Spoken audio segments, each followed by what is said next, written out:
Hello dear aspirants, आज मैं welcome करता हूं आपका सीवीपीएस मेरठ द्वारा चलाई जाने वाली फ्री सीरीज के अंदर। तो यहाँ पे मैं जो आज टॉपिक आपके सामने लेके आया हूँ दैट इज पीरियोडिक टेबल। इसके अंदर मैंने 15 सेलेक्टेड क्वेश्चंस लिए हैं, उनको मैं एक एक करके डिस्कस करूंगा। अलोंग विद दैट मैं कुछ कॉम्प्लीमेंट्री चीजें भी आपको बताऊंगा जो आपको काफी हेल्प कर सकती हैं आपके एग्जाम के अंदर। तो आज मैं उसी सीरीज को स्टार्ट करता हूं पीरियोडिक टेबल ये चैप्टर रहेगा आज। तो ये मेरे बारे में कुछ लिखा हुआ है बेटा। तो मेरा experience 10+ I have 10+ years teaching experience for NEET. I have produced many top results in NEET exam and I have produced many doctors. तो ये चैप्टर है बेटा पीरियोडिक टेबल। आज इसके बारे में हमें बेसिकली बात करनी है। तो ये रहा आपकी स्क्रीन पे फर्स्ट क्वेश्चन। इसको हम स्टार्ट करते हैं, जरा ध्यान देना। क्वेश्चन नंबर 1 कहता है which of the following oxides is not expected to react with sodium hydroxide. तो सोडियम हाइड्रोक्साइड आपका एक वेल नोन बेस होता है, और बेस को क्या पसंद है बेटा? बेस को या तो एसिड पसंद है जो इसके साथ रिएक्ट कर सकता है, या फिर इसको एम्फोटेरिक स्पीसीज पसंद है। एम्फोटेरिक स्पीसीज पसंद है। लेकिन हमसे क्या पूछा हुआ है बेटा कि ये किसके साथ रिएक्ट नहीं करेगा। तो NaOH किस किस के साथ रिएक्ट नहीं करेगा? या तो गिवन ऑक्साइड आपका बेसिक होना चाहिए या फिर न्यूट्रल होना चाहिए। तो ये बेसिक ऑक्साइड के साथ एक तो रिएक्ट नहीं करता है बेटा, और एक ये न्यूट्रल ऑक्साइड के साथ रिएक्ट नहीं करता है। तो हमें इनडायरेक्टली हमसे ये पूछा जा सकता था that which of the following oxides is basic और न्यूट्रल। ये भी एक क्वेश्चन है, इनडायरेक्ट क्वेश्चन ऐसा पूछा जा सकता था, लेकिन थोड़ा सा एप्लीकेशन के तहत इस क्वेश्चन को पूछा गया है। तो बेसिकली मैं फर्स्ट ऑप्शन चेक कर रहा हूं बेटा। फर्स्ट ऑप्शन में मेरे पास है beryllium oxide. Beryllium oxide is an amphoteric oxide beta. It means that it can react with acids as well as with bases. तो सोडियम हाइड्रोक्साइड के साथ तो ऑफ कोर्स ये रिएक्ट कर ही लेगा। उसके बाद जो दूसरा ऑक्साइड है that is B2O3 which is acidic in nature. तो एसिड तो बेस के साथ रिएक्ट कर ही लेंगे बेटा, तो B2O3 भी रिएक्ट कर जाएगा। लेकिन जो थर्ड ऑक्साइड है calcium oxide which is basic in nature. Basic in nature, being basic in nature, it cannot react with sodium hydroxide. तो हमारा जो करेक्ट आंसर आएगा वो कैल्शियम हाइड्रोक्साइड ही आ जाएगा। फिर भी मैं फोर्थ ऑप्शन को एक बार चेक कर लेता हूं। तो SiO2 silica it is acidic in nature, और ये भी रिएक्ट कर सकता है विद बेस विद NaOH। तो इस क्वेश्चन में हमारा जो करेक्ट आंसर है वो कौन सा है बेटा? कैल्शियम ऑक्साइड, जो कि खुद बेसिक है, और बेसिक होने की वजह से वो NaOH के साथ रिएक्ट नहीं कर पाएगा। तो करेक्ट आंसर इज थर्ड। इस क्वेश्चन के अंदर हमने जो सब टॉपिक पीरियोडिक टेबल का कवर किया है वो सब टॉपिक है बेटा नेचर ऑफ ऑक्साइड। सब topic covered in this question is nature of oxides. तो जब आप ये क्वेश्चन सोल्व करें बेटा, इसके बाद आप एक बार नेचर ऑफ ऑक्साइड्स टॉपिक भी पढ़ लेंगे, तो आप इसके जैसे या इससे मिलते जुलते, इससे भी मैचिंग करते हुए कुछ और भी क्वेश्चंस आप कर पाएंगे। तो होपफुली आपको ये क्वेश्चन बिल्कुल क्लियर रहा होगा। तो मैं अब अगले क्वेश्चन की तरफ मूव करता हूं। हमारा दूसरा क्वेश्चन है रिलेटेड टू एटॉमिक रेडियाई। तो इसमें क्वेश्चन में क्या कहता है बेटा? Among the elements calcium, magnesium, phosphorus and chlorine, the order of increasing atomic radii is। तो इसमें एटॉमिक रेडियाई को हम सिंपली कुछ चीजों से कंपेयर कर सकते हैं। वो कौन कौन सी चीजें हैं बेटा? एटॉमिक रेडियस के लिए सबसे पहले हमें ये चेक करना होता है कि अगर हम लेफ्ट टू राइट चलते हैं, अगर हम लेफ्ट टू राइट चलते हैं तो बेटा Z star effective nuclear charge जिसको बोला जाता है that increases, as a result size decreases. और अगर हम पीरियोडिक टेबल में टॉप टू बॉटम चलते हैं तो टॉप टू बॉटम चलने से नंबर ऑफ सेल्स इंक्रीज होती है, नंबर ऑफ सेल्स इंक्रीज होने से रेडियस इंक्रीज होती है बेटा।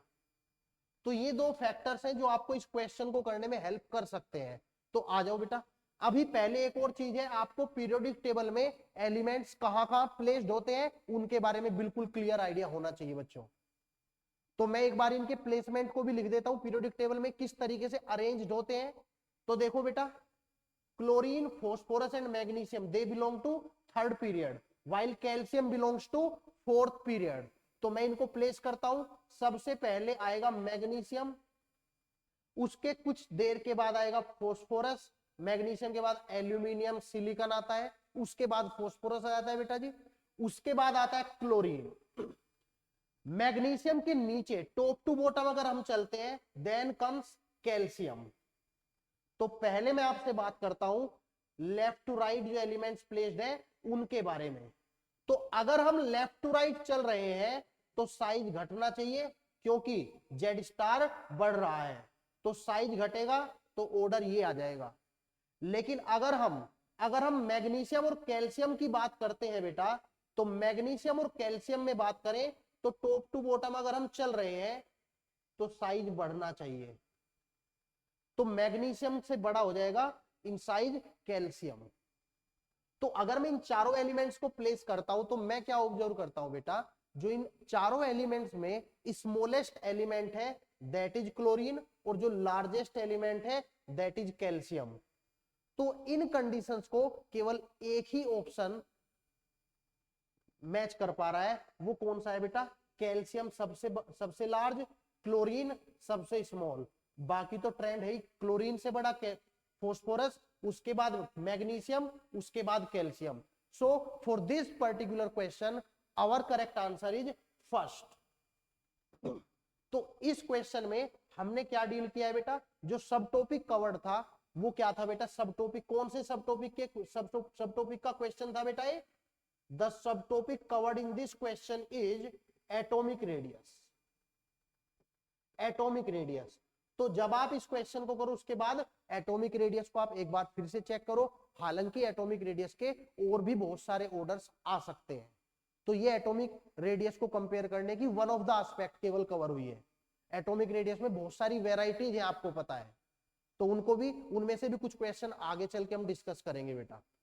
तो नाउ मैं मूव कर रहा हूं बेटा नेक्स्ट क्वेश्चन की तरफ, विच इज क्वेश्चन नंबर 3।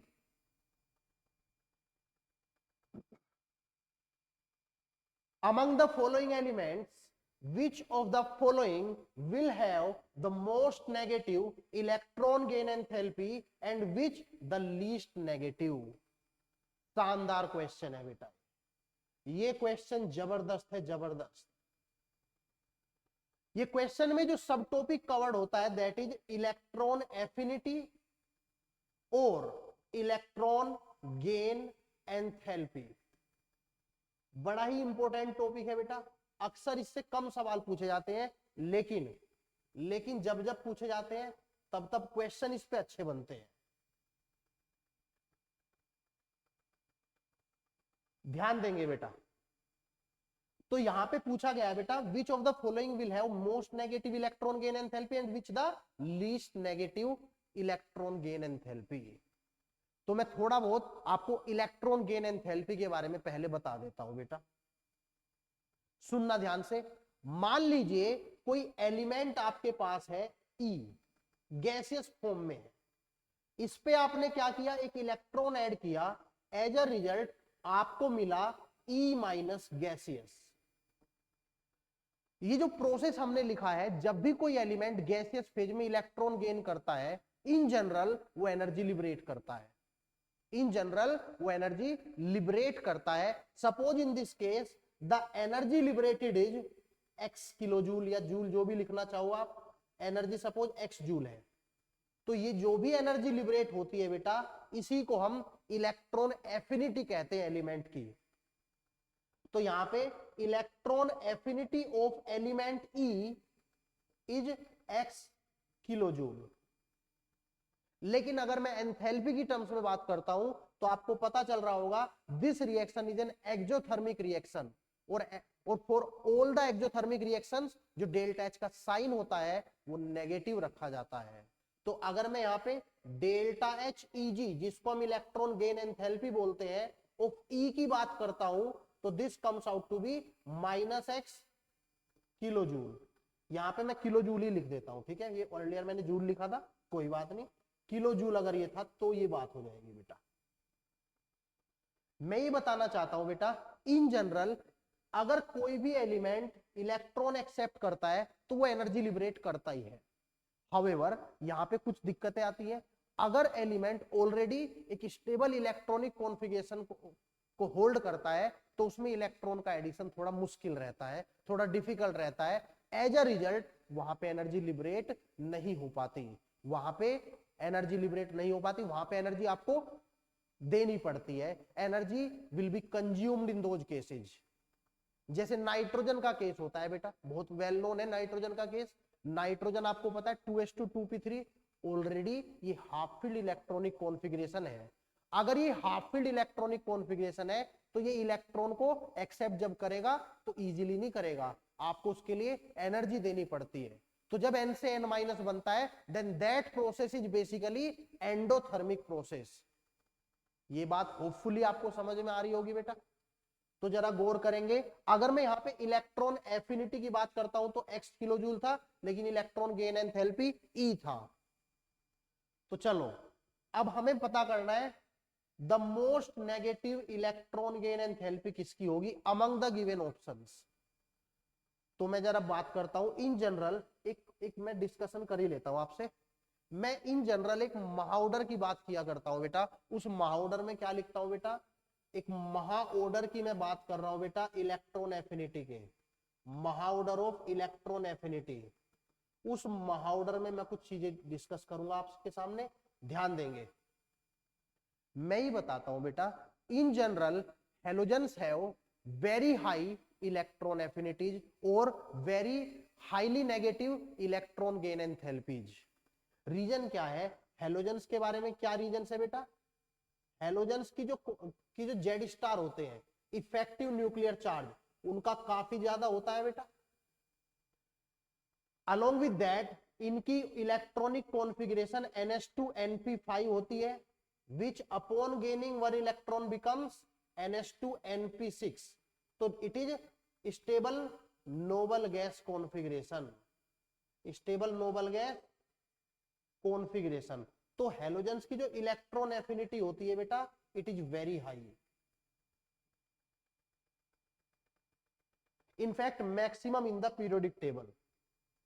तो यहां पे जो ऑर्डर में बताने वाला था वो क्या ऑर्डर है बेटा, सबसे पहले हेलोजेंस में भी आपको पता होगा क्लोरीन और फ्लोरीन में, क्लोरीन और फ्लोरीन में बेटा गड़बड़ होती है कुछ। क्या थी वो गड़बड़, फ्लोरीन में इलेक्ट्रॉन डेंसिटी ऑलरेडी काफी ज्यादा होती है, तो जब वहां पे इलेक्ट्रॉन डाला जाता है वहां पे काफी ज्यादा रिपल्सन एक्सपीरियंस होता है।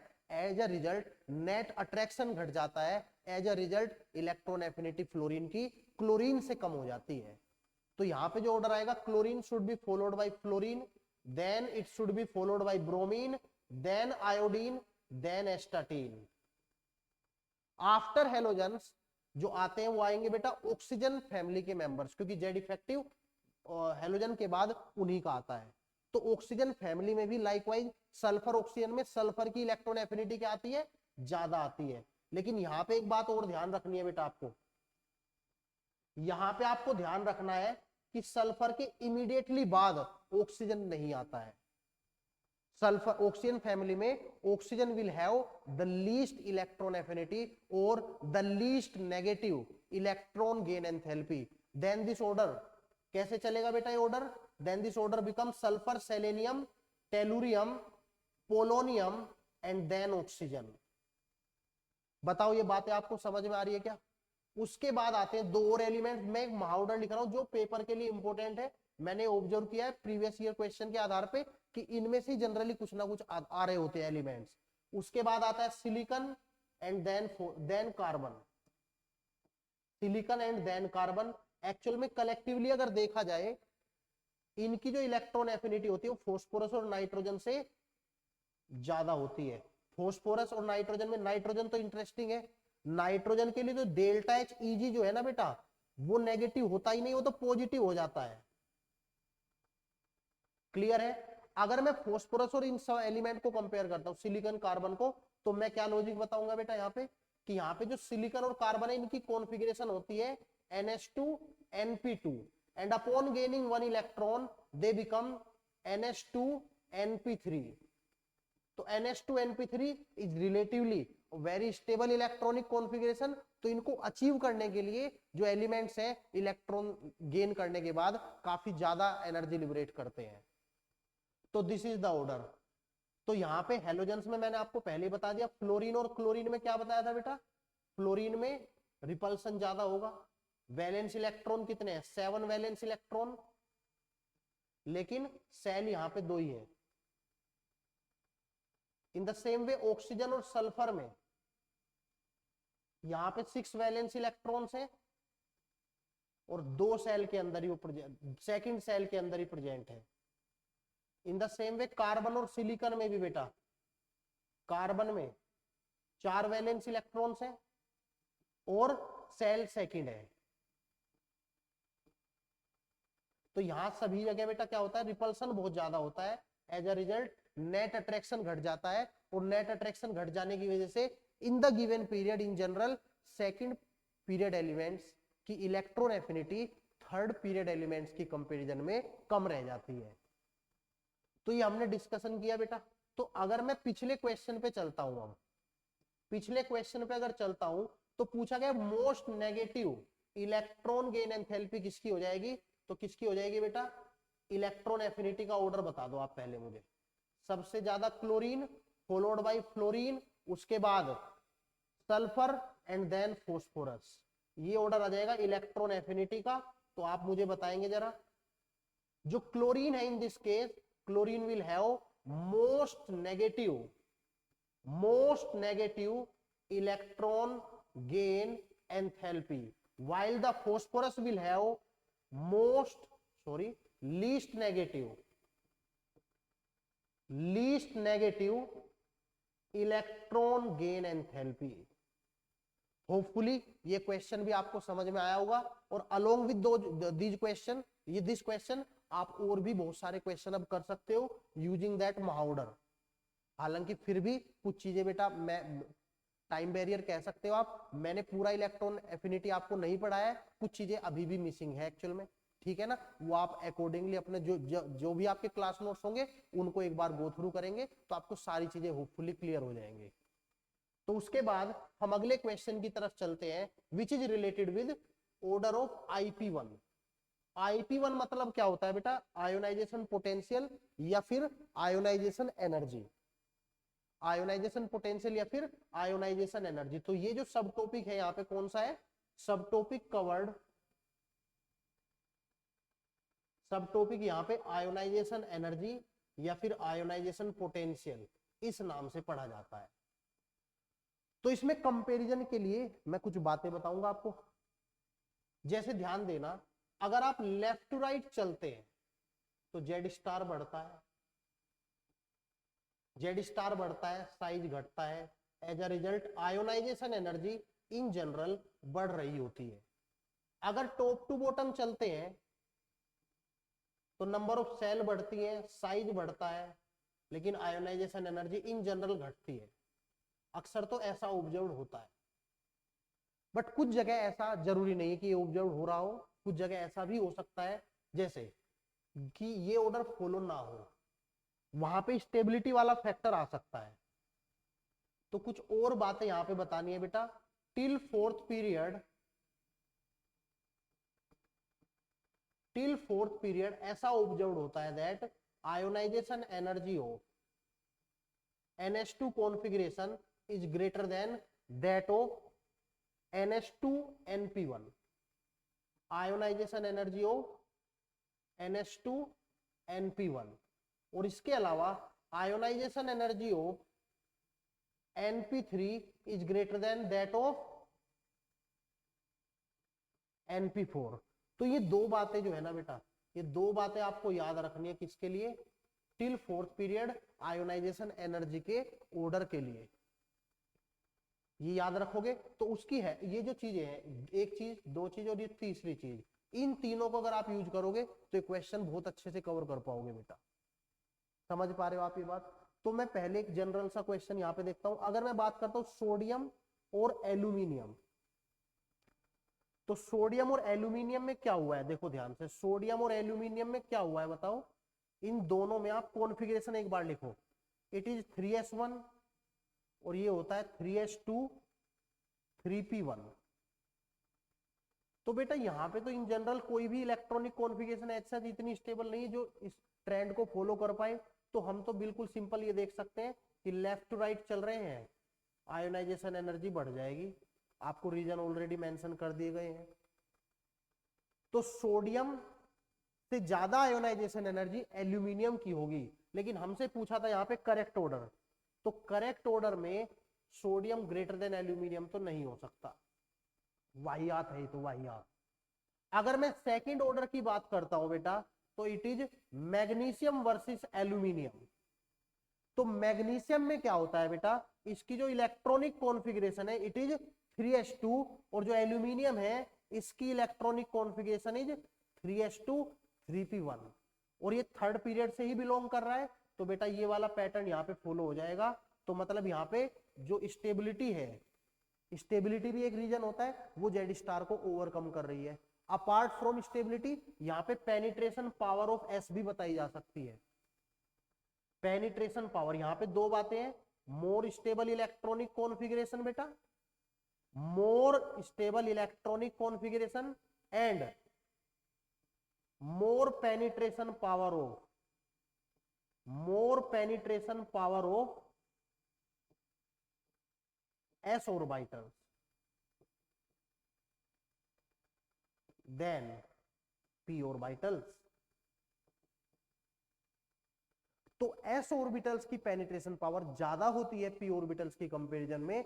एज अ रिजल्ट s से इलेक्ट्रॉन निकालना is a bit more difficult as compare to removal of electron from a p orbital. तो दैट्स व्हाई मैग्नीशियम की जो आयोनाइजेशन एनर्जी है it comes out to be larger than aluminium. तो बेटा magnesium और aluminium ये correct order हो जाएगा बेटा, ये सेकंड ऑप्शन में गिवन है। अगर मैं थर्ड ऑप्शन पे चलता हूं, थर्ड ऑप्शन एक बार फिर से देखो, थर्ड ऑप्शन है बेटा gallium and calcium. Third option is gallium and calcium. तो गैलियम हमारा क्या हो जाता है, बोरोन फैमिली में आता है गैलियम। इनफैक्ट इसको पीरियोडिक टेबल के हिसाब से लिख लेते हैं, कैल्शियम पहले आता है और गैलियम बाद में आता है। तो कैल्शियम हो जाएगा बेटा 4s2 और गैलियम हो जाएगा 4s2 4p1। उससे पहले 3d भी था ऑफ कोर्स, लेकिन यहाँ पे तो वही बन गया ना ns2 ns2 np1, और टिल फोर्थ पीरियड ये वैलिड होता है। तो ये ऑर्डर ज्यादा हो जाएगा। कैल्शियम की जो आयोनाइजेशन एनर्जी है that should be greater than that of gallium. तो कैल्शियम और गैलियम में गैलियम की आयोनाइजेशन एनर्जी इसने क्या दे रखी है, ज्यादा दे रखी है। तो ये भी बेटा बकवास है, वाहियात है ये भी। उसके बाद अगर मैं फोर्थ ऑप्शन की तरफ चलता हूं, that is between comparison between beryllium and magnesium.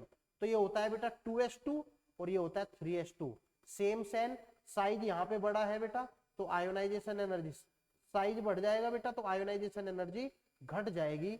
तो बेरिलियम की ionisation energy should be greater than that of magnesium, लेकिन यहाँ पे भी उल्टा लिखा हुआ था। तो हमारा जो करेक्ट आंसर है दैट शुड बी सेकेंड। तो इस क्वेश्चन में हमने आयोनाइजेशन एनर्जी या आयोनाइजेशन पोटेंशियल को कंपेयर करने की तीन एस्पेक्ट डिस्कस की हैं। एक दो एस्पेक्ट और भी बचती है, वो फिर कभी अपना डिस्कस करेंगे, ठीक है ना। अभी for the time being suggestion केवल यही है, आप इस टॉपिक के साथ आयोनाइजेशन एनर्जी के कंपेरिजन पढ़ लेंगे, ठीक है जी। तो अगले क्वेश्चन की तरफ मैं चलता हूं। Next question is basically a mixed question. Mix question है, इसमें थर्मोडायनेमिक की भी एक एस्पेक्ट, थर्मोकेमिस्ट्री की, इनफैक्ट थर्मोकेमिस्ट्री की एक एस्पेक्ट हमने यूज की है। उसके अलावा इलेक्ट्रॉन एफिनिटी के बारे में, इलेक्ट्रॉन गेन एंथैल्पी भी यहाँ पे थोड़ा बहुत उसका आइडिया होना जरूरी है। Apart from that ionisation energy का भी आइडिया आपको होना चाहिए। तो यहाँ पे जो सब टॉपिक है वो थोड़े मिक्स्ड है, तो मिक्स्ड भी मैं लिख ही देता हूँ कौन कौन से हैं सब टॉपिक्स यूज्ड, कौन कौन से हैं बेटा। एक तो थोड़ा थर्मोकेमिस्ट्री का आपको आइडिया होना चाहिए, थर्मोकेमिस्ट्री का आपको आइडिया होना चाहिए। Apart from that electron affinity या इलेक्ट्रॉन गेन एंथैल्पी क्या होती है, केवल डेफिनेशन वाला आइडिया सेटिस्फैक्टरी है यहाँ पे। और उसके अलावा आयोनाइजेशन एनर्जी या फिर आयोनाइजेशन पोटेंशियल, इसका भी आपको आइडिया होना चाहिए बेटा। तो मैं स्टार्ट कर रहा हूं ये क्वेश्चन डिस्कस करना, तो ध्यान देंगे जरा बेटा, ध्यान देंगे क्या है क्वेश्चन के अंदर और मैंने क्यों इसको अपने स्पेशल क्वेश्चंस में डाला है। What is the value of electron gain enthalpy of sodium plus if ionization energy of N is 5.1 electron volt. ध्यान देंगे बेटा, तो इसका क्या मतलब है, अगर ionisation energy of sodium 5.1 volt है, इसका क्या मतलब है बेटा, इसका मतलब सिंपली क्या है कि अगर आप सोडियम गैसियस को आयोनाइज करते हो, सोडियम प्लस गैसियस बनाते हो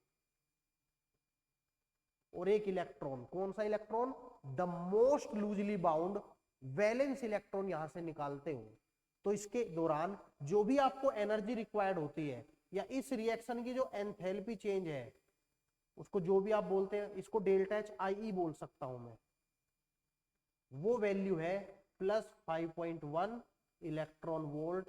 ये मीनिंग है इस सेंटेंस का, that I1 of N is 5.1 volt. इसका मतलब ये है कि ये रिएक्शन यहां पे इन्वॉल्व है। अब नेक्स्ट क्या है, पूछा क्या गया है, electron gain enthalpy of sodium plus हमसे पूछी हुई है।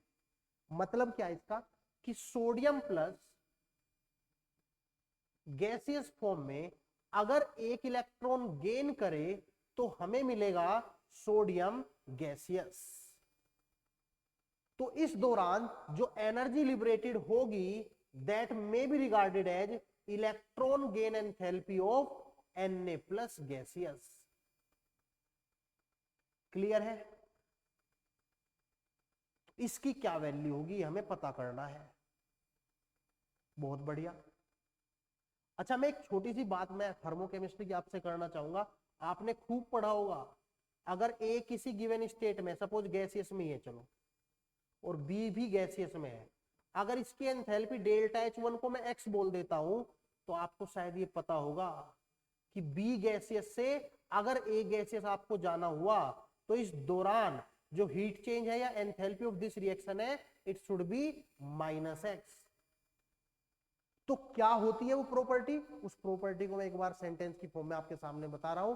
क्या है वो property, if a thermochemical reaction is reversed, then the enthalpy of the reaction remains the same mathematically, however its sign will change. If it was positive initially, it will become negative, and if it was negative initially, then it will become positive. तो यहां पे जो value है बेटा, यहां पे जो value है, सपोज इसको मैं बोल रहा हूं बेटा डेल्टा H1 और इसको बोल रहा हूं मैं डेल्टा H2, तो आप अगर देखो बारीकी से तो ये जो रिएक्शन है दोनों रिवर्स रिएक्शन है, तो एक रिलेशन तो ये आ जाएगा कि delta H1 should come out to be minus delta H2। तो हमसे डेल्टा H2 पूछा है, तो डेल्टा H2 क्या आ जाएगा, minus of delta H1। And what is delta H2, it is delta H electron gaining of Na plus. And what is delta H1, plus 5.1 था, लेकिन minus sign के साथ it will become minus 5.1 electron volt. तो इसका जो correct answer आएगा that would be second option, minus 5.1 electron volt would be the electron gain enthalpy of sodium plus gaseous. तो यहां पे एक जनरल रिलेशन भी मैं बता सकता हूं, अगर आप हाँ जी, अगर आप ionisation energy of any element बताते हो तो it should be minus of electron gain enthalpy of E plus. ये एक जनरल बात है जो आप अब डाइजेस्ट कर पाओगे मेरे ख्याल से। तो सब टॉपिक कवर्ड क्या क्या है बेटा मैंने बता दिया। थर्मोकेमिस्ट्री का थोड़ा आइडिया होना चाहिए, इनका केवल एलिमेंट्री आइडिया आपको होना चाहिए। इसमें तो हम असल में इन टॉपिक्स में डीप तो गए ही नहीं है, केवल डेफिनेशन से पूछा गया क्वेश्चन है, लेकिन क्वेश्चन पूछने का तरीका अपने आप में नायाब है बेटा। तो अब हम अगले क्वेश्चन की तरफ चलते हैं, विच इज क्वेश्चन नंबर 6। हाँ जी, क्वेश्चन नंबर 6। क्वेश्चन नंबर 6 में हम डिस्कस करने वाले हैं कुछ आयोनिक रेडियाई के ऑर्डर्स। ये भी बड़ा फेवरेट है बेटा, नीट में बात करो, जेई मेंस के लिए भी ये वीडियो हेल्पफुल हो सकती है, उनकी भी बात करें तो आयोनिक रेडियस तो पूछी जाती है। समझ रहे हो बात ये? तो यहाँ पे जो आयोनिक रेडियस मैं देख पा रहा हूं जो हमें डिस्कस करना है वो तो बहुत ही छोटा सा पोर्शन है इसका। देखो बेटा, आयोनिक रेडियस सब टॉपिक यहाँ पे क्या हो गया बेटा, आयोनिक रेडियस। सब topic covered is ionic radius. तो यार क्या कवर्ड, सब topic covered is ionic radius. तो ध्यान देंगे भाई, यहां पे अगर मैं ऑप्शंस की तरफ देखता हूं तो ऑप्शंस में या तो प्रोटॉन सेम है या फिर इलेक्ट्रॉन सेम है, या तो प्रोटॉन सेम है या फिर इलेक्ट्रॉन सेम है, या तो प्रोटॉन सेम है बेटा या फिर इलेक्ट्रॉन सेम है। तो बस एक ही बात करूंगा, अगर आयोनिक रेडियस में इफ आइदर इलेक्ट्रॉन्स और protons are same in number, then जो आयोनिक रेडियस होती है, देन आयोनिक रेडियस जो भी होती है it is inversely proportional to 1/p/e ratio. अक्सर हम इसको z/e रेशियो भी बोल देते हैं, क्योंकि जो p/e रेशियो होता है ये z स्टार से डायरेक्टली रिलेटेड होता है। It is directly related with z star effective nuclear charge. तो p सेम है तो इसका मतलब ये भी है कि in such cases ionic radius will be directly proportional to electrons but inversely proportional to protons. तो पहले केस में तो प्रोटॉन सेम है तो हम क्या चेक करेंगे बेटा, हम वहां चेक करेंगे इलेक्ट्रॉन्स। तो बताओ बेटा, यहां पे 2 इलेक्ट्रॉन्स है, यहां पे 0 इलेक्ट्रॉन्स है, यहां पे 1 इलेक्ट्रॉन्स है। तो एक्चुअली जो फर्स्ट का करेक्ट ऑर्डर होना चाहिए था वो होना चाहिए था H minus, it should be followed with H and then it should have been H plus. तो बेटा ये तो ऑर्डर नहीं है और हमसे पूछा है करेक्टली रिप्रेजेंटेड ऑर्डर कौन सा है, तो पहले वाला तो बकवास है। सेकंड क्वेश्चन की बात करते हैं बेटा, सेकंड में इलेक्ट्रॉन सेम है तो आप प्रोटॉन चेक करो। प्रोटॉन कितने हैं बेटा, 11 प्रोटॉन, यहां पे 9 प्रोटॉन, यहां पे 8 प्रोटॉन। तो मैंने बताया जितने प्रोटॉन बढ़ेंगे उतनी ही आयोनिक रेडियस घटेगी। तो प्रोटॉन ऐसे 11 सबसे ज्यादा है तो आयोनिक रेडियस इसकी मिनिमम होनी चाहिए, ऑफ कोर्स मिनिमम है भी, तो ये तो हमारा सही ऑर्डर हो जाएगा बेटा। देखो प्रोटॉन बढ़ रहे हैं, घट रहे हैं एक्चुअली, तो आयोनिक रेडियस शुड इंक्रीज।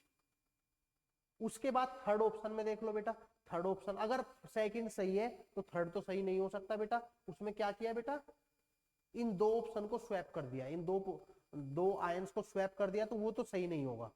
अगर मैं फोर्थ ऑप्शन में चलता हूं तो यहाँ पे इलेक्ट्रॉन सभी में 10-10 है, प्रोटॉन के बारे में लिख लेता हूं 13, यहाँ पे 12, यहाँ पे 7। तो आप देख लो बेटा 13, 12, 7 ऐसे जो है ना प्रोटॉन बढ़ रहे हैं, घट रहे हैं, प्रोटॉन घट रहे हैं, तो साइज बढ़ना चाहिए था, लेकिन इसने इसको भी घटा दिया, तो ये ऑप्शन भी गलत हो जाएगा। ये दो ऑप्शन भी गलत हो गए बेटा, तो हमारा जो करेक्ट आंसर रहा वो सेकंड रहा।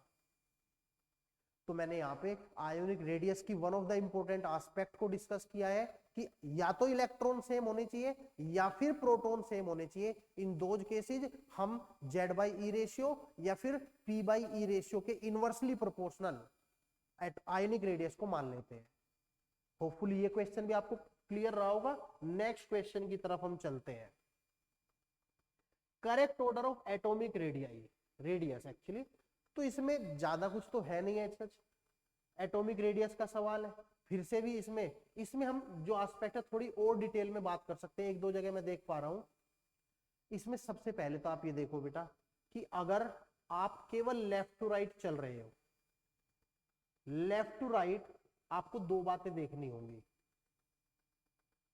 आपको दो बातें देखनी होंगी। एक तो जेड स्टार बढ़ने से अक्सर साइज घट ही जाता है, लेकिन अपार्ट फ्रॉम दिस एस्पेक्ट एक और एस्पेक्ट आपको देखनी पड़ेगी, and that is related with type of radius. Type of radius,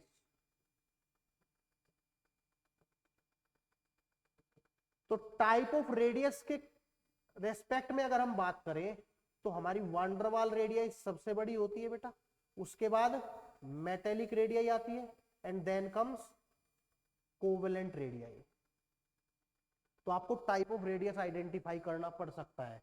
एक और एस्पेक्ट की बात करूं तो वो तो सिंपल है, टॉप टू बॉटम अगर हम चलेंगे, टॉप टू बॉटम भी यहाँ पे यूज हो रहा है एक जगह, मुझे मैं देख पा रहा हूँ, टॉप टू बॉटम भी अगर हम चलेंगे तो बेटा नंबर ऑफ सेल्स बढ़ेंगी और साइज बढ़ेगा। हालांकि कुछ जगह कॉन्ट्रैक्शन फैक्टर भी एप्लीकेबल होते हैं, बट यहाँ पे ऐसा कोई ऑप्शन मुझे तो नहीं दिख रहा है, ठीक है ना। तो आप जरा देखो टाइटेनियम और वेनेडियम को, साइंस टीचर वेरी कुछ ऐसा होता है ना बेटा, तो आइए 3D सीरीज से बिलोंग करते हैं बेटा, और 3D सीरीज का ये फर्स्ट पार्ट है, फर्स्ट हाफ से इसमें दो एलिमेंट लिए गए हैं। तो आप देखो दोनों के लिए मेटेलिक रेडियस डिफाइन होगी, तो टाइप ऑफ रेडियस तो यहाँ पे सेम है,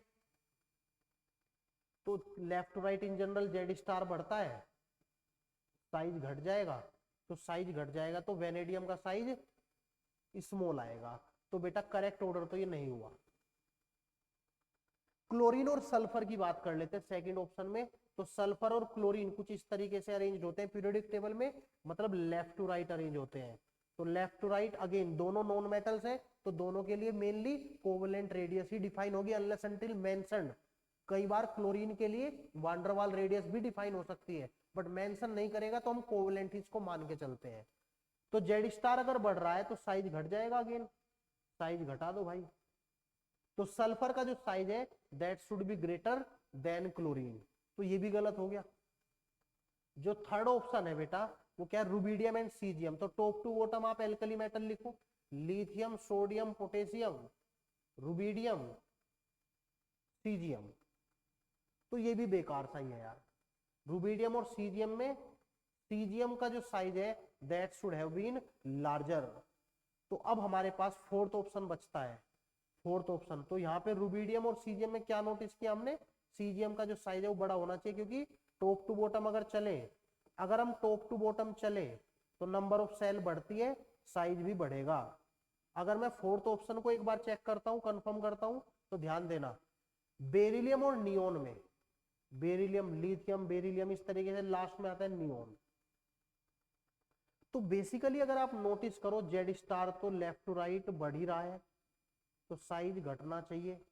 तो एक बार में आपको ऐसा लग सकता है कि यार बेरिलियम छोटा होना चाहिए, सॉरी बेरिलियम बड़ा होना चाहिए, नियोन छोटा होना चाहिए, समझ रहे हो बात ये।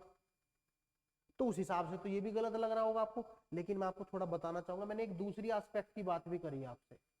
Type of radius is more important as one moves from left to right. If type of radius are different तो लेफ्ट टू राइट हम मेनली टाइप ऑफ रेडियस की बात करेंगे। तो यहाँ पे जो टाइप ऑफ रेडियस है दैट इज मेटेलिक रेडियस, और नियोन के केस में जो टाइप ऑफ रेडियस है दैट इज वांडरवाल रेडियस। तो वांडरवाल रेडियस तो बड़ी होती है ना बेटा, तो नियोन का साइज बढ़ जाएगा, तो ये एस्पेक्ट यहाँ पे एप्लीकेबल नहीं है। Van der Waal radius is greater then metallic radius, ये एस्पेक्ट यहाँ पे फॉलो होगी। तो बेसिकली जो करेक्ट ऑप्शन है वो कौन सा हो जाएगा बेटा, फोर्थ हो जाएगा। नियोन के लिए वी डिफाइन वांडरवाल रेडियस और बेरिलियम के लिए we define MR radius, metallic radius actually. तो ये हमारा 7th क्वेश्चन था जिसमें हमने एटॉमिक रेडियस की एक अलग एस्पेक्ट के बारे में भी बात की है। मैंने क्वेश्चन नंबर 2 भी एटॉमिक रेडियस का ही सोल्व किया था, लेकिन उसमें और यहाँ पे जो एस्पेक्ट्स हैं उनमें एक एस्पेक्ट ऐड हो रही है बेटा। अब हम नेक्स्ट क्वेश्चन की तरफ चलते हैं बेटा।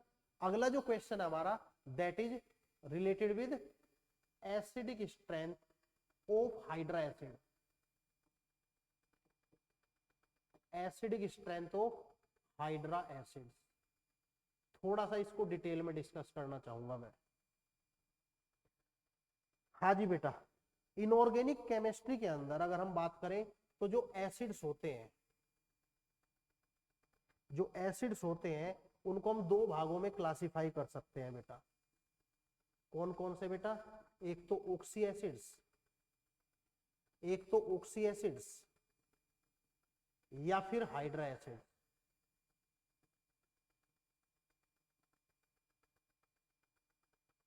Oxy acids, hydra acids.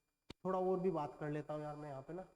Oxy acids में इन जनरल जो एसिडिक स्ट्रेंथ है it is directly proportional to oxidation number,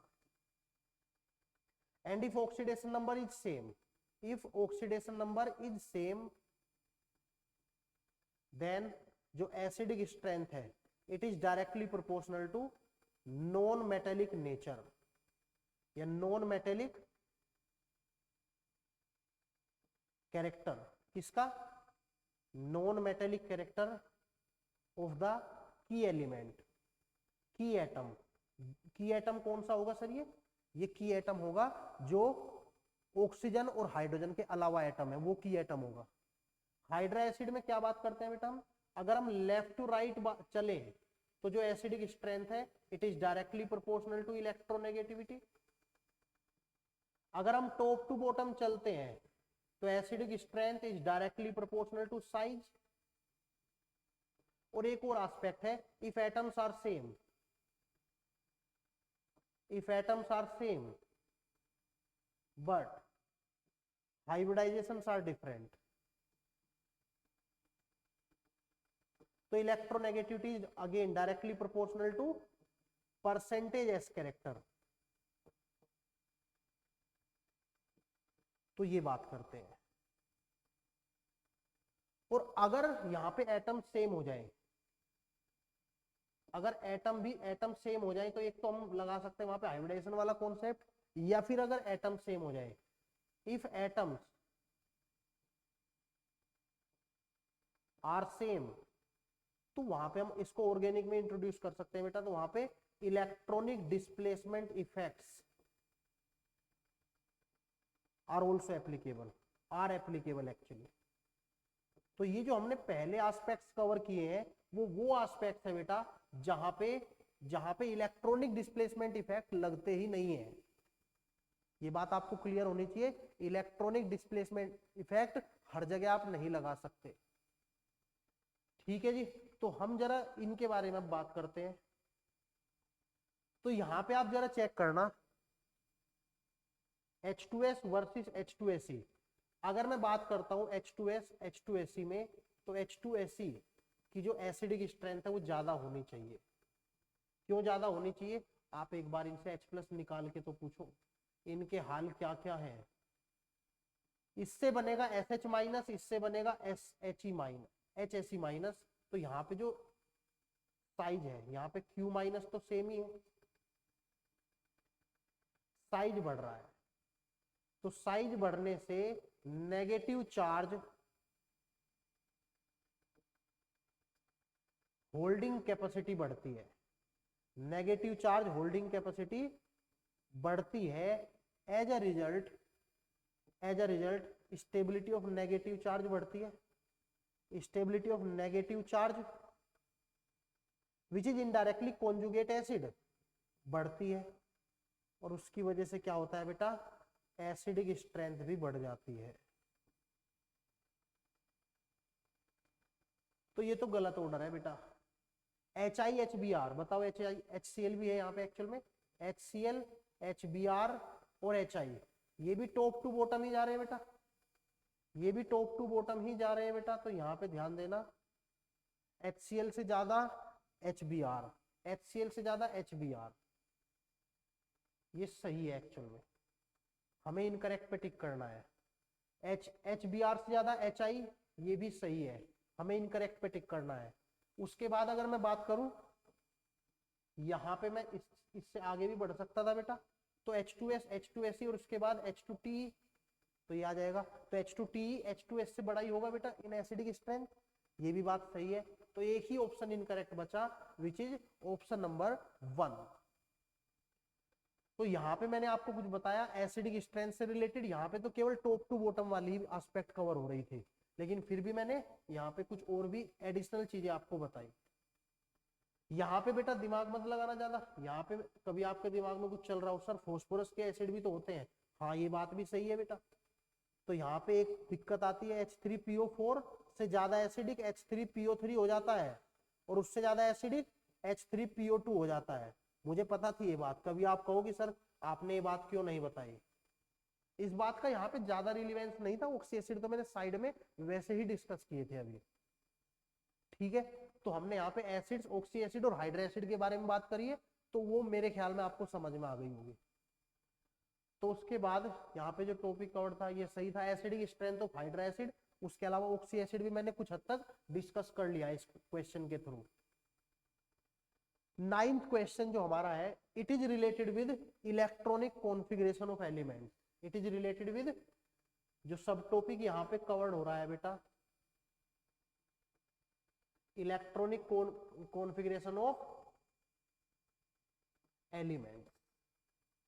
electronic configuration of elements यहाँ पे कवर हो रहा है, तो इसके बारे में हम बात करते हैं। The number of D electrons in Fe2+, जिसका एटॉमिक नंबर हमें गिवन है 26। कितने डी इलेक्ट्रॉन होंगे पहले तो हमें यही निकालना है, और बाकी फिर कंपेयर करना है कि यार क्लोरीन में पी इलेक्ट्रॉन कितने हैं, Fe में डी इलेक्ट्रॉन कितने हैं, नियोन में पी इलेक्ट्रॉन कितने हैं, और Mg में एस इलेक्ट्रॉन कितने हैं, और फिर हम चेक कर सकते हैं कहां पे वैल्यू सेम आ रही है और कहां पे वैल्यू डिफरेंट आ रही है। हाँ जी, तो जहां पे भी वैल्यू डिफरेंट आ जाए उसी को हम टिक कर देंगे, क्योंकि पूछा हुआ है the number of D electrons in Fe2+, जिसके लिए Z इक्वल्स टू 26 होता है, is not equal to the number of electrons in which one of the following. तो यहाँ पे कुछ ज्यादा डिफिकल्ट क्वेश्चन तो नहीं है, लेकिन बस हाँ ध्यान रखने वाली बात है, ध्यान रखने वाली बात है बेटा। तो मैं पहले Fe की ही इलेक्ट्रॉनिक कॉन्फ़िगरेशन लिख देता हूँ। सबसे पहले Fe की इलेक्ट्रॉनिक कॉन्फ़िगरेशन क्या होती है? Fe की इलेक्ट्रॉनिक कॉन्फ़िगरेशन बताओ। 1s2 2s2 2p6 3s2 3p6 4s2 3d6। तो यहाँ पे जो डी इलेक्ट्रॉन्स हैं कितने Fe में अर्लियर 6 है। एक्चुअल में ये क्वेश्चन पार्ट नंबर 2 में दिया भी हुआ है, तो पार्ट नंबर 2 में जो ऑप्शन है वो कितना आना चाहिए? एक्चुअल में 6 आना चाहिए। डी इलेक्ट्रॉन्स इन Fe कितने? 6 हैं। उसके बाद आता है Fe2+ में कितने डी इलेक्ट्रॉन आएंगे? तो मैं आपको थोड़ा रिकॉल करा दूं बेटा, इलेक्ट्रॉन्स भरे जाते हैं n+l के हिसाब से। In general in multi electronic systems electrons are filled in accordance with n+l rule, but they are not removed as per n+l rule. They are removed first from higher cell number. Electrons must be removed first from higher cell number. इस बात का ध्यान रखेंगे आप। तो Fe2+ में electron यहां से जाएंगे बेटा, ठीक है जी। यहां से इलेक्ट्रॉन हटाएंगे पहले हम, यहां वाले इलेक्ट्रॉन निकलेंगे तो क्या बनेगा? 1s2 2s2 2p6 3s2 3p6 4s0 3d6। तो अगर Fe2+ की बात करता हूं तो यहां पे भी डी इलेक्ट्रॉन के बारे में अगर बात करें तो कितने डी इलेक्ट्रॉन है बेटा? ये भी 6 है। तो हमारा जो आंसर है वो जो भी आए, लेकिन वो सेकंड तो बिल्कुल नहीं आएगा, क्योंकि यहां पे तो नंबर ऑफ इलेक्ट्रॉन्स मैच हो गए। नेक्स्ट है फर्स्ट ऑप्शन में क्लोरीन चेक कर लेते हैं। क्लोरीन का एटॉमिक नंबर होता है 17। कैसे भरेंगे? 1s2 2s2 2p6 3s2 3p5। How many P electrons are there? तो पी इलेक्ट्रॉन तो यहां पे भी है और यहां पे भी है, तो टोटल पी इलेक्ट्रॉन कितने आ जाएंगे? 11 आ जाएंगे बेटा। लेकिन यहाँ पे 6 थे तो इसको हम टिक कर देंगे बेटा। यहाँ पे number of D electrons same नहीं है, इसलिए फर्स्ट ऑप्शन ही हमारा करेक्ट हो जाएगा। फिर भी कंफर्म करते हैं थर्ड ऑप्शन को। थर्ड ऑप्शन में गिवन है हमें नियोन, जिसका एटॉमिक नंबर है 10। नियोन का एटॉमिक नंबर होता है 10। How should its electronic configuration be written? Let's check. 1s2 2s2 2p6। P electron के बारे में बात हुई है तो पी इलेक्ट्रॉन तो यहाँ पे 6 हैं। उसके बाद आता है मैग्नीशियम। मैग्नीशियम का एटॉमिक नंबर 12 होता है।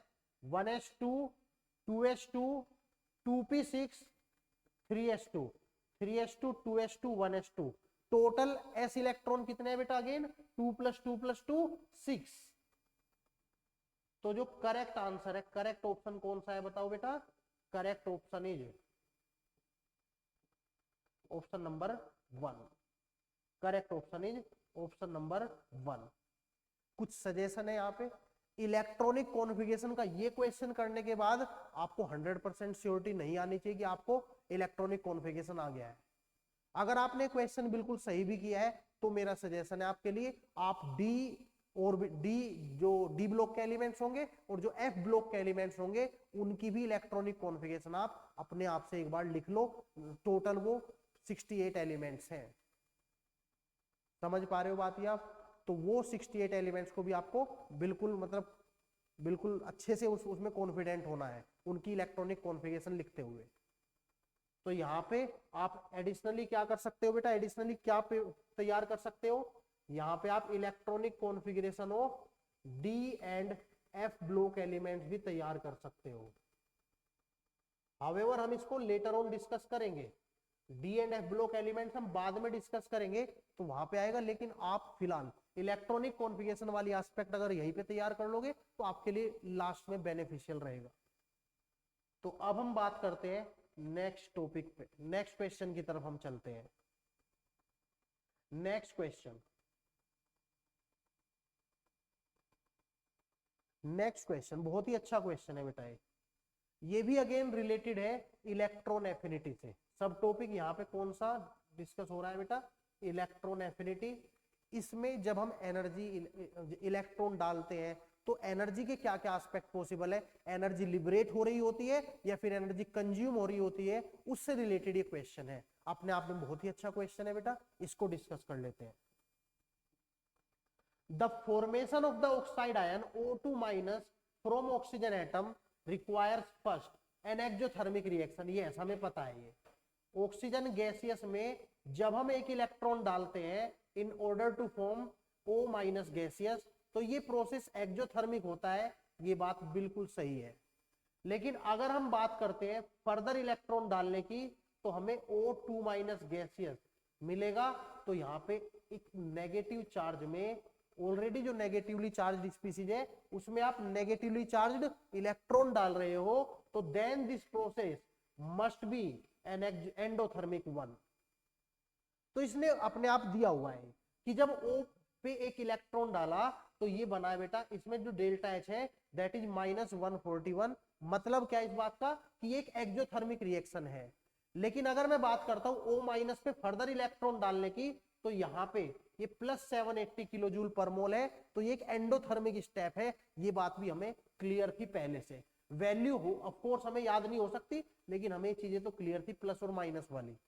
तो यहाँ पे अगर मैं दोनों को कंबाइंड करता हूं तो जब मैं O गैसियस से O2- गैसियस बनाता हूं तो ये जो ओवरऑल डेल्टा H है बेटा, डेल्टा H Eg1 + Eg2, ये जो ओवरऑल है इट बिकम्स 780 - 141, 780 - 141। और ये वैल्यू क्या है, बेसिकली ये वैल्यू पॉजिटिव है। This is a positive value. मतलब क्या है इस बात का, तो कहीं ना कहीं अगर एनर्जेटिकली हम देखना चाहे तो हमें यह समझ में आ रहा है कि यार O से O2- का जो बनना है, जो फॉर्मेशन है दैट इज एंडोथर्मिक। मतलब एंथैल्पी की टर्म्स में इट इज नॉट फेवरेबल। लेकिन एक और बात दिमाग में आती है कि जो O2- है, O2- है, ये तो नोबल गैस कॉन्फ़िगरेशन अटेन कर रहा है, तो फिर इसका बनना कैसे अनफेवरेबल है, इस बारे में हमें डिस्कशन करना है।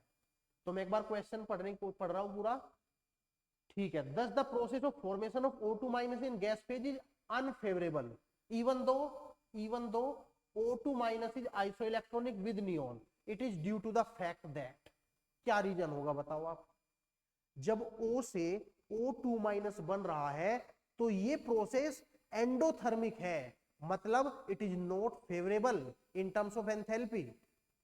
लेकिन O2- जो बन रहा है वो कैसा होता है बेटा, वो तो नोबल गैस कॉन्फ़िगरेशन वाला आयन होता है, तो इसका बनना तो फेवरेबल होना चाहिए था, तो ये अनफेवरेबल कैसे है। Now how to explain this part, ये हमें डिस्कस करना है। तो इसमें सीधी सी बात है यार, जब आप O से O- बना रहे तो इसमें कोई दिक्कत नहीं है, लेकिन जब O- से O2- बना रहे हो तो यहां पे जो रिपल्सन है ना, रिपल्सन वो काफी ज्यादा है।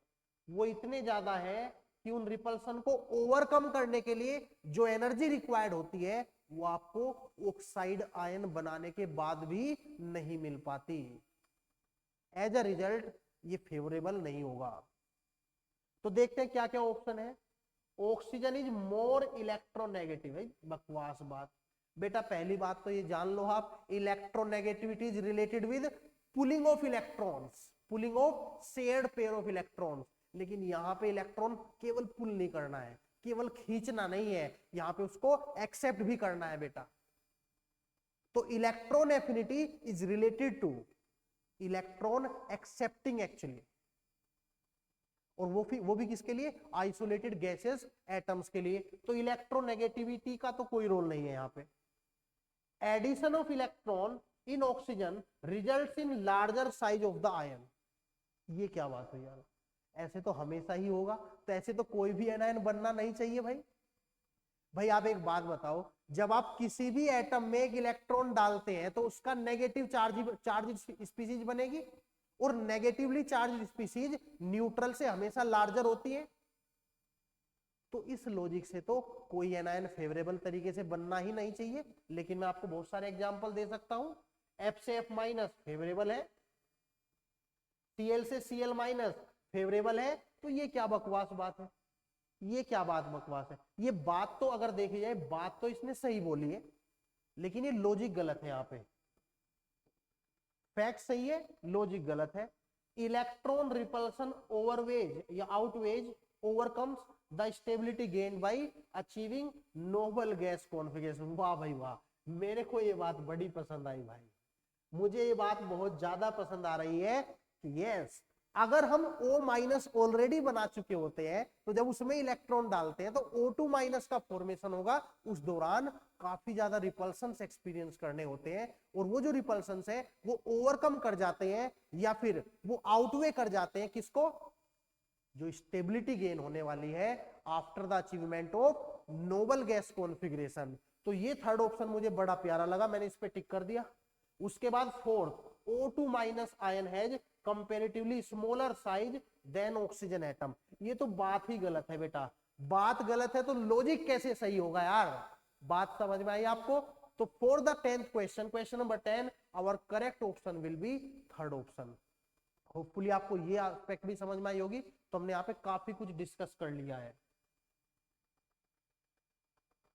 उसके बाद क्वेश्चन नंबर 11, सर ये क्यों डाला, ये तो सबको पता है, सबको आता है। लेकिन जो मैं बात बताने वाला हूं इस क्वेश्चन के साथ साथ वो सबको नहीं आती बेटा, वो सबको नहीं आती, इसलिए मैंने क्वेश्चन यहाँ पे डाला है। Which is the correct order of increasing energy of the listed orbitals in the atom of the titanium, atomic number Z22। भर लो इसको, तो इसकी तो कॉन्फ़िगरेशन भी याद हो जाती है आपको। 1s2 2s2 2p6 3s2 3p6 4s2 3d2। तो अगर एनर्जी ऐसे देखना हो, क्वेश्चन करने का नंबर आए तो कोई बड़ी बात नहीं है। 3d से ज्यादा एनर्जी 3p, उसके बाद 4s, उसके बाद 3d। कहीं है क्या 3p 3d 4s 3d? Yes yes, answer second, correct option will B second. तो ये तो क्यों करा आपने सवाल, अरे सर ये तो हमें भी आता था, भी आता होगा, लेकिन जो मैं बताने वाला हूं वो सबको नहीं आता था बेटा। ध्यान देना, अगर मैं ऑर्बिटल्स की एनर्जीज को अरेंज करता हूं, अगर मैं ऑर्बिटल्स की एनर्जीज को अरेंज करता हूं बेटा, तो उसके लिए केवल एक ही एस्पेक्ट नहीं है। हमें अक्सर ऐसा लगता है कि केवल एक ही एस्पेक्ट होगी, दैट इज N+L रूल। ये बात गलत है। मैं यहाँ पे ऑर्बिटल्स की एनर्जी आपको कंपेयर करना सिखाता हूं। तो मैं एक टॉपिक यहाँ पे डिस्कस करने वाला हूं, comparison of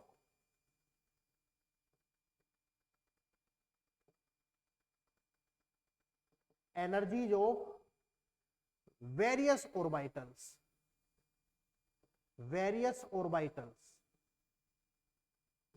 comparison of energies of various orbitals बेटा सुनो ध्यान से, सुनो ध्यान से दुनिया वालों, दुनिया वालों इस बात को सुनो आप। आओ भाई, आ जाओ सब, आ जाओ यहीं पे आ जाओ सब। बेटा comparison of energy of various orbital के लिए ये बात जानना बड़ा इंपॉर्टेंट है कि उस स्पीसीज में जिसके ऑर्बिटल्स की एनर्जी आप कंपेयर करते हो उस स्पीसीज में टोटल इलेक्ट्रॉन 1 है या 1 से ज्यादा है। तो अगर टोटल इलेक्ट्रॉन 1 है तो उनको हम बोलते हैं मोनो इलेक्ट्रॉनिक सिस्टम्स, और अगर टोटल इलेक्ट्रॉन 1 से ज्यादा है उनको बोलते हैं मल्टी इलेक्ट्रॉनिक सिस्टम्स। तो अगर मैं मोनो इलेक्ट्रॉनिक सिस्टम्स के लिए बात करता हूं बेटा, मोनो इलेक्ट्रॉनिक सिस्टम्स के लिए अगर मैं बात करता हूं तो बात अलग है, और अगर मैं मल्टी इलेक्ट्रॉनिक सिस्टम्स के लिए बात करता हूं तो बात बिल्कुल अलग है जी, ये बात बिल्कुल अलग है।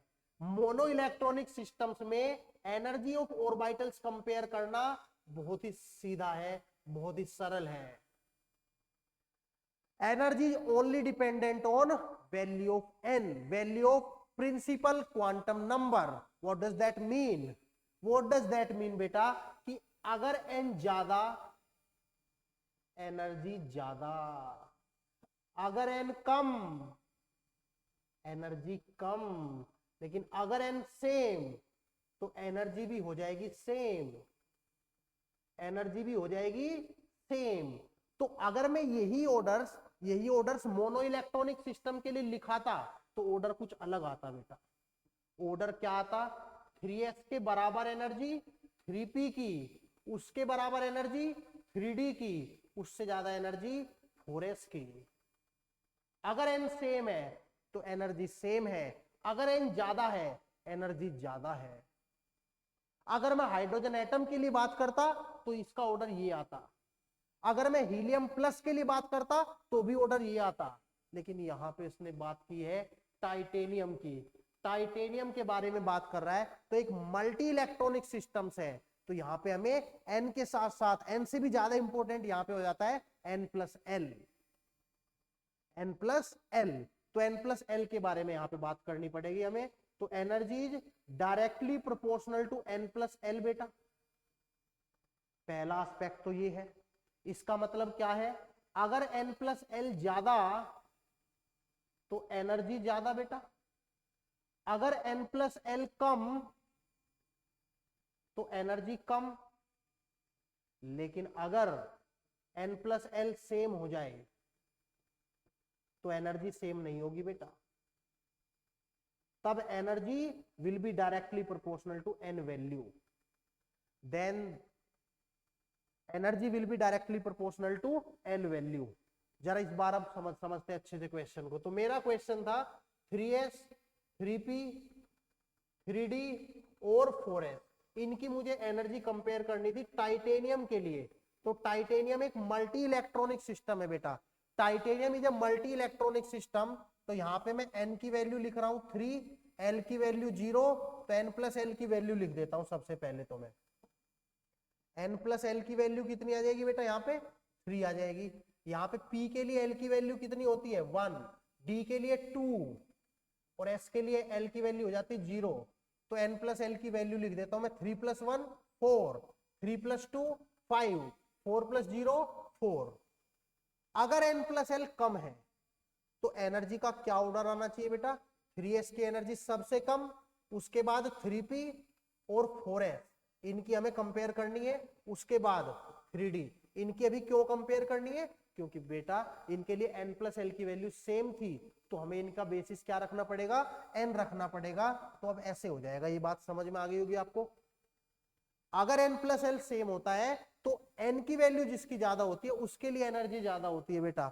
तो ये बात भी आपको समझ में आ गई होगी। तो हमारा करेक्ट आंसर अब हमें जस्टिफाई हो गया कि यार हमारा करेक्ट आंसर क्यों सेकंड था। उसके बाद अब हम नेक्स्ट क्वेश्चन की तरफ चलते हैं, which is our question number 12। Question says which of the following options, in which of the following options the correct arrangement doesn't agree, doesn't agree with the variation of the properties indicated against it। Miscellaneous सा क्वेश्चन है बेटा, ऐसे question बहुत ज्यादा common होते हैं, JEE में वाले पूछे जाते हैं, नीट में भी कभी कभी ये पूछ लिए जाते हैं। तो ये नीट का ही पीवाईक्यू है। ये वाली एस्पेक्ट हमने डिस्कस की थी बेटा, इंक्रीजिंग एटॉमिक आयनिक साइज। यहाँ पे बेटा इलेक्ट्रॉन सेम है तो प्रोटॉन देख लो, प्रोटॉन यहाँ पे कितने हैं 13, यहाँ पे 12 प्रोटॉन है, यहाँ पे 11 प्रोटॉन है, यहाँ पे 9 प्रोटॉन है।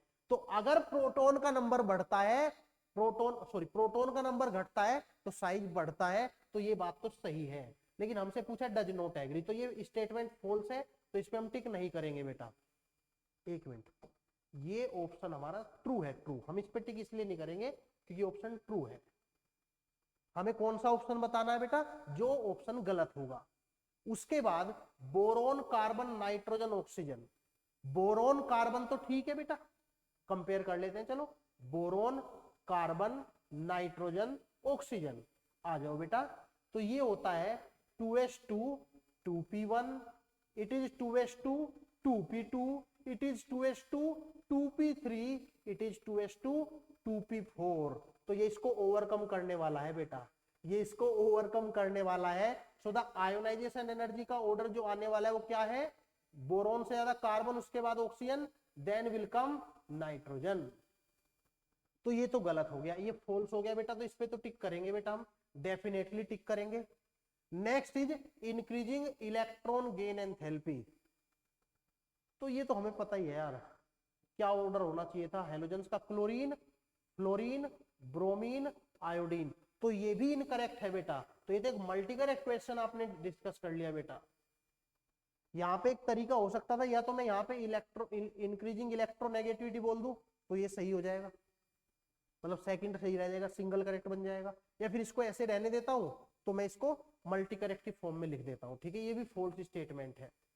Increasing metallic radius, lithium, sodium, potassium, rubidium, यहाँ पे समझ में आ रहा है नंबर ऑफ सेल बढ़ रही है, सो रेडियस भी बढ़ रही है।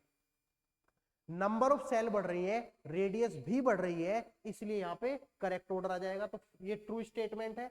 तो हमारे सामने दो ऑप्शन आ गए यहाँ पे। Correct option for the given question in this form is 2 and 3। अगर इसको क्वेश्चन को थोड़ा चेंज कर दे तो ऑप्शन 2 भी आ सकता है। अगर मैं इलेक्ट्रोनेगेटिविटी यहाँ पे लिख देता हूं तो only option 2 will be there. Clear है। तो यहाँ पे ऐसा हमने कुछ नया तो नहीं सीखा, इसमें एक मिसलेनियस टॉपिक्स थे। यहाँ पे मिसलेनियस टॉपिक्स का क्वेश्चन है, तो ये तो तब सजेस्टेड रहते हैं जब आपने पूरा पीरियोडिक टेबल पढ़ लिया हो, तो तब आप इसको अटेम्प्ट करेंगे। उसके बाद हम अगले क्वेश्चन की तरफ चलते हैं। ये क्वेश्चन एम्स ने पूछा था बेटा, एम्स का है क्वेश्चन ये, और ये काफी इंपॉर्टेंट क्वेश्चन है बेटा।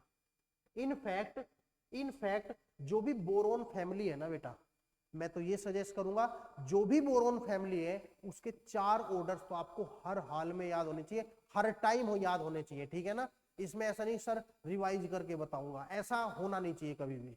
तो क्या है वो ऑर्डर्स, तो बोरोन फैमिली में कुछ पीरियोडिक प्रॉपर्टीज है which you should be remembering all the time. कौन कौन से हैं बेटा, एटॉमिक रेडियस का ऑर्डर, आयोनाइजेशन एनर्जी का ऑर्डर, इलेक्ट्रोनेगेटिविटी का ऑर्डर, और आजकल तो मेल्टिंग पॉइंट भी पूछा जा सकता है, क्योंकि एनसीईआरटी बेस्ड, एनसीईआरटी में सिलेबस अब कम हो गया है।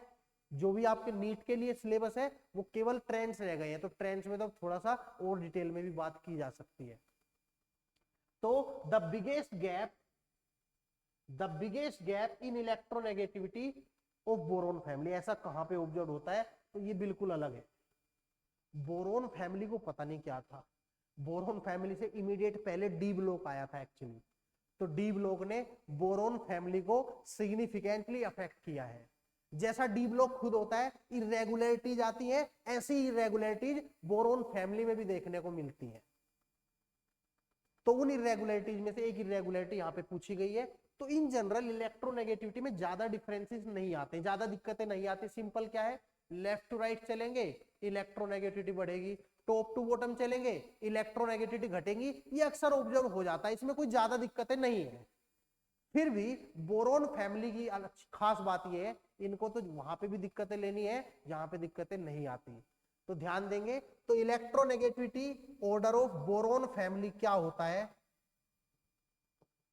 आ जाओ भाई, ये ऑर्डर मैं डायरेक्टली लिख देता हूं। It is completely based on NCERT, NCERT में सारे ऑर्डर गिवन है। अगर आपको पीरियोडिक टेबल में से एक आध नहीं मिलता है तो आप क्या चेक करेंगे, आप बोरोन फैमिली में जो टेबल दी गई है उसमें periodic table check, periodic property check कर सकते हो।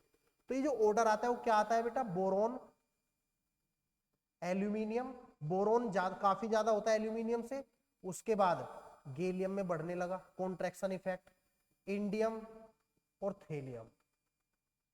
तो इसका जो नेट रिजल्ट है वो क्या है बेटा, boron, thallium, indium, gallium and then comes aluminium, then comes aluminium.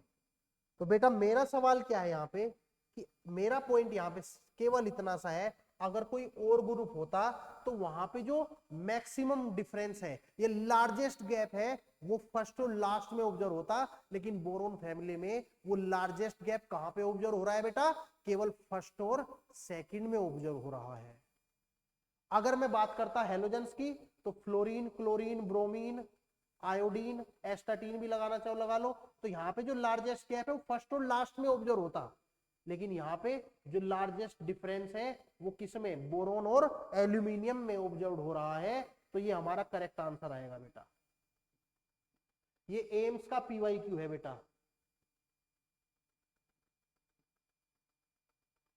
Clear है? तो ये क्वेश्चन अगेन बहुत ही अच्छा था क्वेश्चन। मैं तो बता ही रहा हूं बोरोन फैमिली की ये ऑर्डर, ये ऑर्डर, ये ऑर्डर्स आपको पता होने चाहिए। उसके बाद ये काइंड ऑफ एप्लीकेशन पोर्शन है तो ट्रेंड ये सोडियम, मैग्नीशियम, सिलिकॉन और एल्यूमिनियम, इनका हम ऑर्डर ऑलरेडी जानते हैं। पहले एक बार ऑर्डर अरेंज कर लेते हैं, फिर देखते हैं कि जो एल्यूमिनियम की आयोनाइजेशन पोटेंशियल की वैल्यू है वो कहां पे फिट होनी चाहिए, उसका अप्रोक्सीमेट वैल्यू तो हम पता कर ही सकते हैं। सुनना ध्यान से, ये एलिमेंट लिख रहा हूं मैं 4, sodium, magnesium, aluminium and silicon. ये 4 एलिमेंट्स है बेटा मेरे पास, 3s1, 3s2, 3s2 3p1, 3s2 3p2।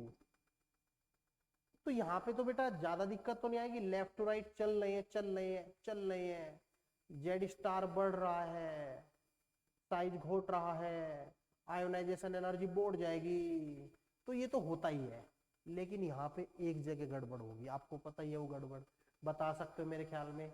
मैंने ये भी तो बताया था कि टिल 4th पीरियड जो 3s2 है वो हमेशा 3s2 3p1 को ओवरकम करता रहेगा as far as comparison of ionization energies are concern.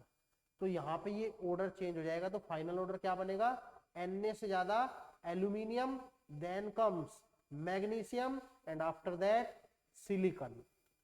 बहुत ही बढ़िया। तो ये करेक्ट ऑर्डर आना चाहिए था फॉर दिस पर्टिकुलर क्वेश्चन, लेकिन इसने हमसे ऑर्डर पूछा ही नहीं है। इसने हमसे ऑर्डर नहीं पूछा, इसने तो वैल्यू दे दी 3 एलिमेंट की और चौथे की पूछी है। तो आप गैस तो कर ही सकते हो बेटा, इस कंपैरिजन का ये भी तो यूज होता है, हम वैल्यूज गैस कर सकते हैं। तो ध्यान देंगे, सोडियम का डेटा है 496, मैग्नीशियम का डेटा है 737, सिलिकॉन का डेटा बताओ, हमें तो पता है इससे तो ज्यादा आएगा 737 से, यस 786। ये हमें अंदाजा तो लग ही गया था। पूछ रहा है कि एल्यूमिनियम का जो आयोनाइजेशन पोटेंशियल का डेटा है वो क्या होना चाहिए, तो हमें इतना तो पता है, it should be greater then 496 but lesser than 737। क्या 760 हो सकता है? बिल्कुल नहीं होगा बेटा, आगे से मत दिख जाना यहाँ पे, 760 बिल्कुल नहीं होगा, 737 तो मैक्सिमम वैल्यू हो सकती है, उससे कमी रहेगी वैसे। 756 ना, 577 496 से बड़ा है, यस, 737 से छोटा है, yes, this is the desired answer. 986, अरे जा चला जा, तो यहां से क्या कर रहा है यहाँ पे, तो क्लियर है। तो इस क्वेश्चन के लिए जो आपका परफेक्ट आंसर है, इट शुड बी 3rd। तो यहाँ पे भी एप्लीकेशन था एक तरीके से आयोनाइजेशन पोटेंशियल के, जो कंपैरिजन हम करते हैं, जो ट्रेंड्स पढ़ते हैं आयोनाइजेशन पोटेंशियल के, उनका एक एप्लीकेशन यहाँ पे पूछा हुआ था। उसके बाद हम नेक्स्ट क्वेश्चन की तरफ चलते हैं बेटा, नेक्स्ट क्वेश्चन की तरफ चलते हैं। The correct order of atomic radii in group 13 elements is, लो कर लो बात। अरे यही तो बताया था अभी कि बोरोन फैमिली में एटॉमिक रेडियस का ऑर्डर, इलेक्ट्रोनेगेटिविटी का ऑर्डर, आयोनाइजेशन एंथैल्पी का ऑर्डर और मेल्टिंग पॉइंट का ऑर्डर, ये इंपॉर्टेंट। तो उसमें से एक फिर से आ गया बेटा। तो बताओ भाई, बोरोन फैमिली में बैंगन, आलू, गाजर, इन, हेला। बोरोन से बड़ा होगा एल्यूमिनियम, नो डाउट, लेकिन एल्यूमिनियम बड़ा हो जाता है गैलियम से। यहाँ पे डी ऑर्बिटल कॉन्ट्रैक्शन भी बोलते हैं कुछ लोग। यहाँ पे ऐसा कह लो 3D इलेक्ट्रॉन्स आने की वजह से जेड स्टार काफी बढ़ जाता है, क्योंकि 3D इलेक्ट्रॉन्स की सिग्मा जो है ना वो कम होती है, पुअर शील्डिंग होती है बेटा। पुअर शील्डिंग की वजह से जेड स्टार काफी ज्यादा बढ़ जाता है, इफेक्टिव न्यूक्लियर चार्ज काफी ज्यादा बढ़ जाता है, एज अ रिजल्ट साइज घट जाता है। इनफैक्ट यहाँ पे भी अगर देखा जाए तो यहाँ पे 4s सीरीज में इलेक्ट्रॉन्स आते हैं, तो यहाँ पे भी जेड स्टार काफी ज्यादा बढ़ जाता है। और यहाँ पे साइज जो है ना वो ज्यादा बड़ा नहीं होता, साइज ऑफ हेलियम वो काफी ज्यादा डिफरेंस नहीं रहता उसमें, और साइज ऑफ इंडियम में, ठीक है। हाउएवर अगर देखने को मिले यहाँ पे तो केवल ऑर्डर क्या दिया हुआ, इसमें मैं बता रहा हूँ आपको डायरेक्टली ज्यादा डिफरेंस नहीं होता। तो यहाँ पे तो खैर इसने इसको कंसीडर नहीं किया नियरली इक्वल वाले को, तो हम भी नहीं करेंगे। तो ऑर्डर आता है बोरोन से बड़ा गैलियम, उससे लार्जर एल्यूमिनियम, उससे लार्जर इंडियम, उससे लार्जर थेलियम। लेकिन इन जनरल में ऑर्डर ये लिख रहा हूं क्योंकि मुझे डेटा याद है, मैं डेटा आपके सामने रख देता हूं। ये 88 पिकोमीटर होता है बेटा, ये 135 पिकोमीटर होता है, ये 143 पिकोमीटर होता है बेटा, ये 167 पिकोमीटर होता है, ये 170 पिकोमीटर होता है। तो मैं आपको बता तो रहा था इसमें बहुत ज्यादा डिफरेंस नहीं है, बट यस अगर नियरली इक्वल टू नहीं दिया हुआ है तो कोई दिक्कत नहीं है, हम फोर्थ आंसर को टिक कर लेंगे। क्लियर है? तो बेसिकली ये हमने 15 क्वेश्चन आपके सामने डिस्कस किए, होपफुली आपको इनमें बड़ी हेल्प होगी, ठीक है जी। इसके अलावा पीरियोडिक टेबल में कुछ और भी पोर्शन है जो आप डिस्कस कर सकते हो, मतलब रीड कर सकते हो। वो कौन कौन से हैं? स्टार्टिंग से अगर बात करें तो मेंडलीव्स पीरियोडिक टेबल ये सिलेबस में है, इससे क्वेश्चन पूछा जा सकता है। ये मैंने डिस्कस नहीं किया एक्चुअल में, बहुत ज्यादा थ्योरेटिकल है, हो जाता है इससे क्वेश्चन जनरली हो ही जाता है। बट फिर भी अगर आपको टॉपिक में थोड़ा कॉन्फिडेंस फील नहीं हो रहा है तो आप इसको जरूर तैयार करें। Mendeleev periodic table, modern periodic table, इससे हमने क्वेश्चन नहीं पूछे। कितने गैसियस एलिमेंट है, long form of periodic table, कितने गैसियस एलिमेंट है, कितने लिक्विड एलिमेंट है, ये बेसिक से क्वेश्चन। डायगोनल रिलेशनशिप, तो यहां पे मैं एक ही कॉमन टर्म लिखता हूं, बेसिक डेफिनेशन विद एग्जांपल। तो ये सब पीरियोडिक टेबल वाला पार्ट है, ये पीरियोडिक टेबल वाला पार्ट है। और इसके बाद जो आज हमने ज्यादातर डिस्कस किया वो पीरियोडिक प्रॉपर्टीज वाला पार्ट है, जिसमें Z effective, screening, atomic radius, ionisation enthalpy, electron affinity, electron gain enthalpy, electronegativity, nature of oxides, और भी बहुत कुछ इसमें पढ़ लेते हैं बेटा, ठीक है ना। तो आप एक बार एनसीईआरटी की सीक्वेंस को भी फॉलो कर सकते हो। इलेक्ट्रॉनिक कॉन्फ़िगरेशन यहाँ पे आप बिल्कुल कंप्लीटली रेडी कर लेना, और यहीं पे क्वांटम नंबर्स भी आप रेडी कर लेना बेटा, ठीक है, उनके लिए कहीं और डिपेंड नहीं रहना है। तो ये टॉपिक्स हैं जो आप कर सकते हो, ठीक है। आप कुछ और भी पीवाईक्यूज अटेम्प्ट कर सकते हो, आपके पास बुक हो रहती है नॉर्मली पीवाईक्यूज की, या फिर अपनी जो भी आपका मॉड्यूल होता है उससे एक्सरसाइज 1, 2, 3 इस तरीके से आप कर सकते हो। समझ रहे हो बेटा बात ये? तो ये क्वेश्चन बहुत ही ज्यादा सिलेक्टेड क्वेश्चन थे जिनमें हमने कॉन्सेप्चुअली आपको चीजों को सिखाने की कोशिश की है। तो फ्री स्टडी मटेरियल के लिए आप ये जो QR कोड गिवन है इसको आप स्कैन कर सकते हो। तो ये CVPS इंटीग्रेटेड स्टार कोर्स का बेसिकली इसका QR कोड है, ठीक है। थैंक यू फॉर वॉचिंग बेटा।